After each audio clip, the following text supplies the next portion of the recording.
bienvenidos y bienvenidas a Parcela 24, bienvenidos a Interalmería Televisión y bienvenidos a su casa.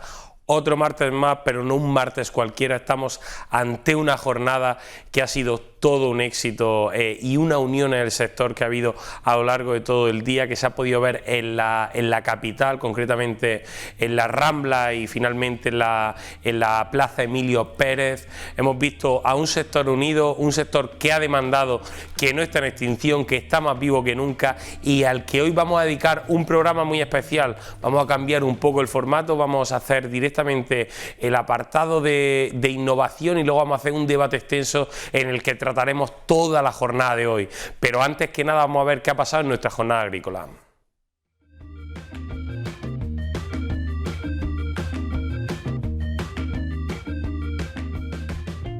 Nada más iniciarse la nueva legislatura, el próximo 3 de diciembre, registrarán una proposición no de ley para la defensa del sector agroalimentario ante los incidentes acaecidos en la frontera con Francia por la Junquera. Los populares expondrán el importante perjuicio económico para el sector y criticarán la inacción del gobierno central ante el bloqueo de los independentistas. Al sector agroalimentario andaluz en general solo le faltaba tener que asumir y soportar pérdidas adicionales por motivos que no tienen nada que ver con la agricultura almeriense, por motivos absolutamente intolerables, diría yo, y que por tanto son pérdidas que no tienen, insisto, que no tienen por qué asumir los agricultores ni los transportistas almerienses y andaluces.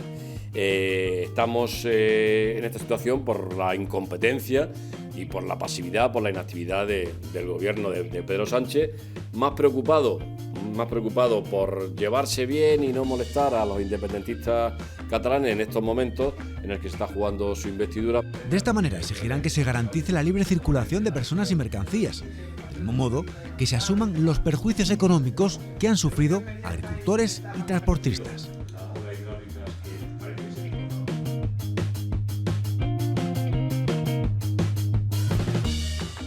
El paro en el sector agrícola ha sido secundado al 100% en la jornada de hoy, un día en el que las organizaciones agrarias y las comercializadoras se han dado cita en la explanada de las Almadrabillas para mostrar su rechazo a la situación de precariedad que vive el campo en la provincia. Bajo el lema Agricultura en extinción, se han concentrado más de 10.000 personas que han logrado cortar las grandes calles de la capital. Tenemos que crear un frente para que esto se corrija y no haya esta desigualdad tan tremenda, que nosotros nos paguen 30 o 40 céntimos y que los consumidores tengan que pagar unos precios desorbitados. Por tanto, ahí vamos a luchar también, como vamos a luchar también, con los controles de fronteras, que ya se está haciendo. La Junta de Andalucía, ya con las reuniones que hemos tenido anteriormente, ya se ha puesto las pilas, ya han cogido almacenes que están trayendo productos de Marruecos y lo están vendiendo como producto de Almería. Tenemos un montón de problemas estructurales, tenemos un problema que llevamos arrastrando desde hace mucho tiempo y lo que estamos intentando hoy es un punto de inflexión para que los agricultores de Almería se nos respete. Una acción conjunta sin precedentes que pretende que las administraciones públicas se impliquen en la horticultura para acabar con la precariedad y que aporten soluciones inmediatas para la constante pérdida de rentabilidad de este sector. El sector está insostenible por varios conceptos. Y creo que la respuesta que estamos teniendo detrás de toda esta gran familia de agricultores y agricultoras que están aquí detrás de nosotros es importante. Yo creo que es sin precedentes y vamos a dar un golpe fuerte en la mesa, para sensibilizar de alguna forma a las administraciones y a quien tiene que dirigirnos, tanto en Andalucía, Almería o tanto arriba en Bruselas o Madrid. Estamos pidiendo auxilio. Estamos pidiendo medidas para salvar el sector económico de nuestra provincia y el sector de la fruta y hortaliza en el conjunto del país. Este es un sector que está en el mercado nos lo han destrozado a base de acuerdos con terceros países, a base de no controlar lo que entra de fuera y a base de tener hasta empresas dentro de nuestro propio sector que están siendo unos canallas y unos desleales con los propios agricultores, puesto que también están trayendo productos de fuera. Un evento al que también ha asistido parte de la clase política nacional. La falta de rentabilidad así como la falta de competitividad en el mercado europeo, donde los productores de terceros países tienen mejores condiciones, están abocando al sector agrícola almeriense a la extinción.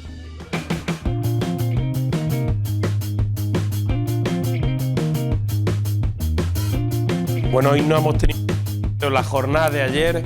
Reflejaba buenos precios en la jornada del lunes, cerrando la Judía Elda a 3,41 sus tres primeros cortes, la Perona cerró el primer corte a 3,89 y el último a 2,66, mientras que la Strike lo hizo a 3,46, su último corte a 2,96. El pepino francés cerró a 0,66 su primer corte y a 0,55 el último, mientras que el español lo hizo a 1,18 y el último a 0,94. A 0,74 lo hizo el pepino almeriense su primer corte y el último a 0,48, mientras que el calabacín fino sigue su subida y se sitúa en 1,32 su primer corte y en 1,02 el último. Gran subida también la del calabacín gordo, que se sitúa su primer corte a 1,12 y el último a 0,92, mientras que el blanco lo hizo a 1,03 y el último únicamente a 0,28. La berenjena raya lo hace a 1,53 y a 1,04 último corte, mientras que la larga lo hace a 1,60 y a 1,27. Gran subida en esta última semana. El tomate Daniela tuvo un primer corte a 0,61 y un último corte a 0,52, mientras que el tomate Ramo lo hizo a 0,64 y último a 0,51. El pera a 0,59 y a 0,42 el último, mientras que el avenado lo tuvo a 0,44 y su última cotización lo hizo a 0,37. El pimiento italiano verde lo hizo a 0,75 y el último a 0,64. El italiano rojo bastante caído a 0,33 y el último a 0,14. El lamullo a 0,77 y a 0,62 el último corte. El rojo a 1,37 y a 0,97 el último. Un único corte para el lamullo amarillo a €1. El California verde a 0,81 y a 0,71 el último corte. El rojo sufre la misma cotización a 0,81 y a 0,71 también el último corte. 2 céntimos menos se sitúa el amarillo a 0,79 y cerrando su último corte a 0,65 euros.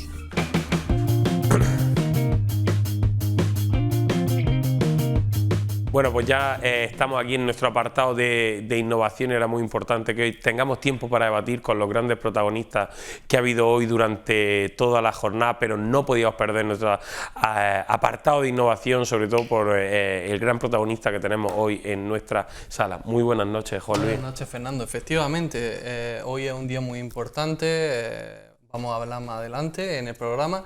Pero también me gustaría darle las buenas noches a Jan van der Bloem, que ha tenido tiempo para venir y hablar un poquito con nosotros y explicarnos sobre todo la evolución del control biológico, toda su importancia y lo importante que ahora, recalcarlo un poquito más.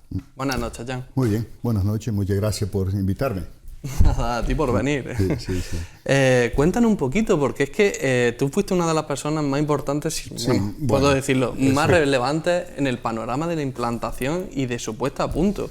Bueno, me siento privilegiado de haber vivido esto y este cambio, ¿no? Pues hoy la jornada, la manifestación, era una manifestación pensando en la supervivencia del sector. Totalmente. Y la supervivencia pasa por muchos diferentes campos. Tenemos que luchar en todos los frentes, ¿no? Entonces, a mí me ha tocado siempre la parte de control de plagas, sostenibilidad de control de plagas. Y eso va a seguir siendo un punto cada vez más importante. Si estamos hablando del cambio climático, eso se nos traduce para nosotros en años con inviernos cada vez más cortos, con temperaturas más altas en los meses de diciembre, enero, febrero, y por tanto las plagas continúan cada vez más. El año pasado se han arrancado fincas de tomate por tuta absoluta en el mes de enero. Continuaba la araña roja, continuaba el basate, continuaba casi todo. Entonces, si eso lo tenemos que controlar con productos químicos, vamos a tener cada vez más problemas de resistencia de las plagas, porque cuanto más tratamos, más rápido se desarrolla la resistencia, ¿no? Y entonces, por eso, el control biológico que tenemos que mantener, pero también tenemos que buscar nuevas soluciones a todos los problemas que se presentan, que pueden ser plagas nuevas totalmente, invasoras, o pueden ser plagas que ya conocemos hace tiempo, pero cambian ligeramente en algunos aspectos que lo hacen más difícil controlar, etc.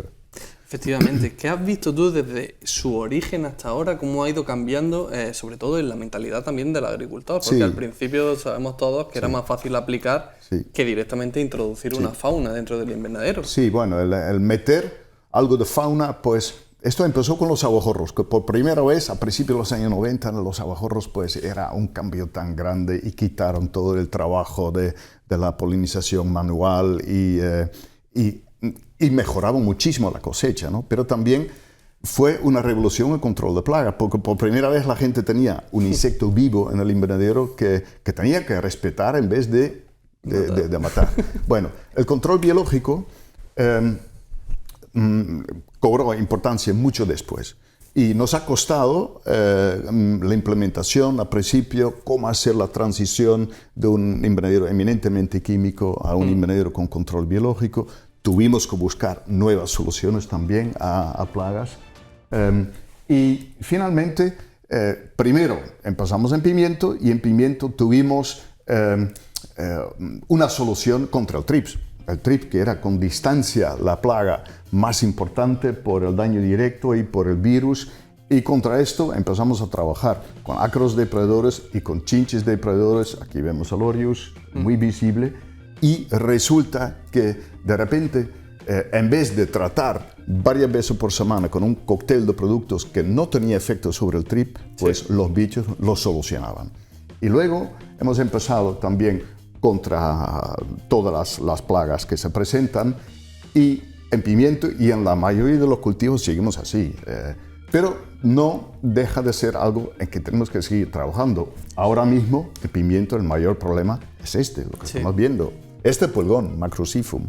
Y estamos viendo que contra este pulgón, cuando soltamos parásitos, estafidios, algunas veces va muy bien, otras veces no va tan bien, y tenemos que complementar las sueltas con otras cosas, ¿no? Que ya todo el mundo sabe de las plantas reservorio, de los cereales que se ponen en macetas o que se siembra, que tiene su propio pulgón, y sobre este pulgón, que no puede saltar al cultivo, se puede reproducir toda la fauna auxiliar que necesitamos contra los pulgones en el cultivo. Y hay más posibilidades que tenemos que explorar, y un ejemplo puede ser una mala hierba como la ceraja. La ceraja tiene una presencia en todos los invernaderos siempre, y la gente lo quita o no lo quita, pero se puede convertir en un aliado, porque la ceraja también tiene su pulgón, un pulgón que quizás aparece en la próxima diapositiva. Aquí lo tenemos. Y es un pulgón que únicamente puede vivir en ceraja, pero es un huésped perfecto para los parasitoides, la fauna auxiliar, que sí son también los enemigos naturales del Macrocifum. Entonces, esos pulgones se pueden llegar a parasitar, y aquí podemos ver en ceraja, en esta mala hierba, que se ha prestado para crear la fauna auxiliar que necesitamos contra el Macrocifum, ¿no? Es un ejemplo, y tenemos que explorar mucho más. Y ahora mismo, entonces, en vez de solamente soltar y ver cómo funciona, ya estamos acostumbrándonos a utilizar otras plantas, a mejorar la biodiversidad, por decirlo en una palabra de moda. Es como cuando estábamos hablando fuera de plató con Fernando, que nos preguntaba para matar a un bicho, ¿qué puedo utilizar? Ya no llega a ser tanto solo una cosa para matar otra cosa. Quiero decir, hay que hacer una estrategia completa. Hay una gama de bichos que nos pueden ayudar, como la mariquita que hemos visto, los sílfidos, esas avispas, y tenemos que conseguir que el entorno se presta para esos bichos. Tenemos que conseguir refugios, tenemos que conseguir una situación que desde fuera de los invernaderos también entran, y podemos ver ejemplos donde está eso funcionando. Hablando, sale, perdona que te interrumpa, pero sale en pantalla Necremnos tutai. La última vez que viniste estuvimos hablando de ella. Efectivamente. Bueno, ese es otro ejemplo de un enemigo natural que nos viene de fuera. Desgraciadamente ese no lo podemos criar ni está en venta. No se ha conseguido reproducirlo en masa, pero sí aparece en todas las fincas. Es un bicho que cuando las condiciones son buenas, te puede controlar Tuta Absoluta perfectamente. Hemos dado un seguimiento en los últimos años a muchísimos ciclos de cultivo. Hemos visto eso. Y ahora en invierno hemos visto que puede estar aquí, puede actuar, pero cuando la temperatura está un poco más alto, ya a partir de marzo, y de vez en cuando en pleno invierno también, puede controlar la plaga mejor que nadie. Entonces tenemos que respetarlo. Y para eso, unos pequeños cambios en el entorno viene fenomenal. La lobularia, que mucha gente pone, precisamente porque produce algo de néctar, que es el alimento extra que necesitan esos parásitos, y luego las flores en pimiento también viene perfecto para mantener Orius en una población importante cuando ya cambia un poco la floración de la planta. Pues con esto podemos mejorar las condiciones un montón, y también fuera de los invernaderos. Ya con todo lo que se ha hecho en las palmerillas, en el IFAPA, hemos ya conseguido que hay mucha gente con mucho interés para plantar setos alrededor de las fincas. Entonces estamos poco a poco viendo que cuanto más diversidad, más recursos vamos a tener contra las plagas. No dependemos de una sola especie, no, necesitamos más recursos. Estamos viendo resultados visibles. En esa diapositiva, Punta Entinas, bueno, uno de los humedales para mí en Andalucía, de lo más precioso, lindo y limpio. Pero también en medio de los invernaderos estamos viendo cada vez más pequeños aves insectívoros, como esta taravilla. Esa es una especie que quizás lo tuviese mucho más difícil hace 20 años, o 10 años, 15 años, cuando se estaba aplicando muchísimo insecticida todavía. Y eso para los reptiles es aún más acusado, ¿no? Esos lagartos, el lagarto salado, esa es una foto que saqué al lado del laboratorio de Coexpal, en medio de Poniente de Almería, y esto era impensable en la época cuando se estaba tratando tanto. Yo hablando con agricultores me han dicho que camaleones últimamente se encuentran en todas sus fincas. Sí, y eso antes encontrarlo uno no era tan Esas fácil. lagartijas están también en todas las fincas. Esos contribuyen al control de plaga. Esto comen larvas de Tuta Absoluta que caen al suelo, entonces ayudan. Y los camaleones, desde luego, pueden ser lo más emblemáticos. Totalmente. No creo que en un invernadero ayudan mucho en el control de plagas, pero sí es una especie que... Y ha vuelto. Antes totalmente. Sí, no, es que siempre se sabía que hay muchos camaleones en Málaga, Cádiz, y había una pequeña población descrita en agua dulce, pero nadie nunca lo veía. Pero los últimos 5 años de repente aparece por todas partes, ¿no? Jan, me gustaría preguntarte porque la campaña pasada tuvimos muchos incidentes con Tuta Absoluta, vimos cómo retiraban cultivos enteros de fincas. Este año no hay tanta incidencia. ¿Puede ser un cambio de mentalidad del agricultor? ¿Todas las estrategias que estamos implementando? Bueno, hay mucha gente que sabe ya de Necremnus, hemos tenido presentaciones en casi todas las cooperativas, en Levante, en Poniente también, estamos todavía divulgando todos esos resultados. Pero sí, el año empieza muy tranquilo. Yo pienso que también quizás hay otros factores. Yo sospecho que quizás también hay alguna enfermedad. Las orugas también pueden tener su virus, pueden tener enfermedades de diferentes tipos, y yo de vez en cuando en fincas donde no ha habido tratamientos veo cierta mortalidad que no puede explicar por ningún tratamiento, porque los tratamientos ya no funcionan bien. Totalmente. Es que hay una resistencia muy acusada. En Tuta Absoluta ya no se muere por tratamientos. Entonces puede ser que entre el Necremnus que entra a la calle y alguna enfermedad como un virus específico contra, quizás por eso la presión es menos. Y lo que tenemos que hacer contra Tuta Absoluta es también tomarlo todo en cuenta, ¿no? Tenemos que pensar en esta biodiversidad que nos ayuda. Necesitamos nesidiocores también al principio del cultivo. Luego necesitamos que las condiciones están para que el Necremnus se respeta. Entonces se puede utilizar feromonas, se puede utilizar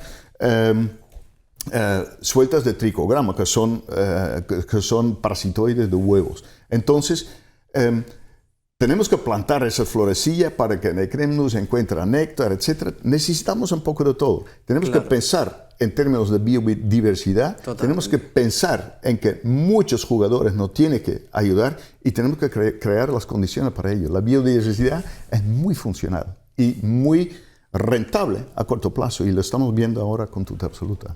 Jan, solo me queda darte las gracias por darnos esta gran explicación sobre el control biológico, los recursos que podemos tener frente a tuta absoluta. Me quedo con lo que nos has dicho, mejor el equipo, mejor el tiki-taka que el juego individual, ¿no? Eso es, sí. Pues con eso nos vamos a quedar. Necesitamos mucho que contribuye, muchos bichos, muchas plantas auxiliares, fauna auxiliar, necesitamos de todo. Bueno, pues muchas gracias, Jan. Un placer. Fernando, pues esto ha sido todo en la sección de innovación de esta noche. Pues ha quedado muchas preguntas que yo creo que la verdad es que hay todavía muchas por respuesta que nos podríamos tirar toda la noche y yo creo que esperamos verte pronto por aquí, Jan. En cuanto me invitáis y puedo, vengo. Muchísimas gracias. Un placer. Bueno, pues, nos vamos a ir y volvemos ahora ya directamente con el debate para ver qué ha sido de hoy en la provincia de Almería y en este sector.